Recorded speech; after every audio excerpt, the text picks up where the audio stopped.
खबरों के माध्यम से हमसे जुड़े रहने के लिए YouTube पर हमारे चैनल को सब्सक्राइब करें और बेल आइकन को दबाकर घंटी बजाएं। जमालपुर के नया गांव ठाकुरवाड़ी रोड स्थित शहीद मेजर चौरसिया सेवा सदन में महान संत स्वामी विवेकानंद जी महाराज की परम पावन 158वीं जयंती मुंगेर जिला चौरसिया कल्याण समिति के तत्वाधान में निष्ठापूर्वक मनाई गई। इस अवसर पर स्वामी विवेकानंद के तैलीय चित्र पर पुष्पांजलि अर्पित कर उनके जीवन और उपदेश पर परिचर्चा एवं भजन आयोजित की गई। अध्यक्षता जिला समिति के अध्यक्ष पान पुत्र आशीष कुमार अधिवक्ता एवं संचालन मीडिया प्रभारी राजन कुमार चौरसिया ने किया। स्वामी विवेकानंद को महान संत एवं आदर्शवादी विचारक बताते हुए अध्यक्ष आशीष कुमार अधिवक्ता ने कहा कि वे अपने समय के चलते फिरते ज्ञानकोश थे। मानव सेवा ही उनके जीवन का उद्देश्य था। स्वामी जी का कार्य राष्ट्र के साथ साथ अंतर्राष्ट्रीय भी था।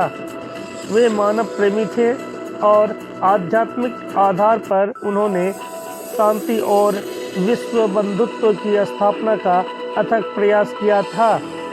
महासचिव ब्रह्मदेव चौरसिया ने कहा कि स्वामी जी का जन्म 12 जनवरी 1863 को हुआ था। उनके बचपन का नाम नरेंद्र नाथ दत्त था। उनके पिता विश्वनाथ दत्त कोलकाता उच्च न्यायालय के अधिवक्ता थे। वे अपने जीवन के बारे में भविष्यवाणी किए थे कि मैं 40वां वर्ष पार नहीं कर सकूंगा।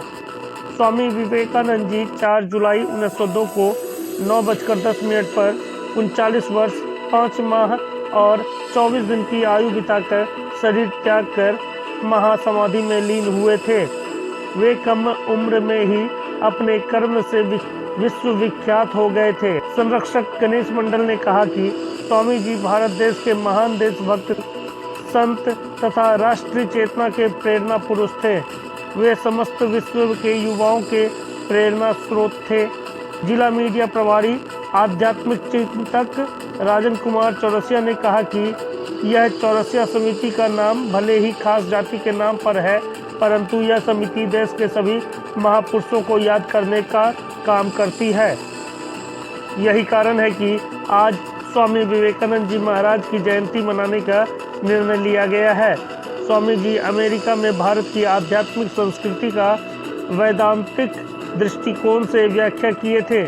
उन्होंने वेदांत दर्शन के मानवतावादी विचारों के द्वारा अमेरिकी लोगों की धार्मिक चेतना को समृद्ध करने का प्रयास किया था।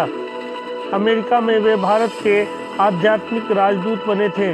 उन्होंने भारत के धर्म और विज्ञान के बीच सामंजस्य स्थापित किए थे। उपाध्यक्ष प्रवीण कुमार अधिवक्ता ने कहा कि स्वामी जी कहते थे कि मुझे भारत जैसे देश पर गर्व है जिसने संसार को पृथ्वी के समस्त धर्मों और देशों के उत्पीड़ित और शरणार्थियों को आश्रय दिया है और संसार को सहिष्णुता तथा सार्वभौमिकता का पाठ पढ़ाया है। वयोवृद्ध कांग्रेसी इंद्रदेव मंडल ने कहा कि स्वामी जी ने अमेरिका में अपने संबोधन में लेडीज एंड जेंटलमैन नहीं कहकर अमेरिका के लोगों को सिस्टर्स एंड ब्रदर्स कहकर संबोधन किए थे, जिस पर अमेरिका में तालियों से स्वामी जी का भव्य स्वागत हुआ था। स्वामी जी अमेरिका में हिंदू धर्म की जो व्याख्या दी उससे सभी देशवासियों का सीना गर्व से ऊंचा हो गया था। डॉक्टर परमानंद मंडल ने कहा कि स्वामी विवेकानंद जी अपने गुरु रामकृष्ण परमहंस के समान ही इस जगत प्रपंच से उठकर ब्रह्म के ध्यान में मगन हो गए थे।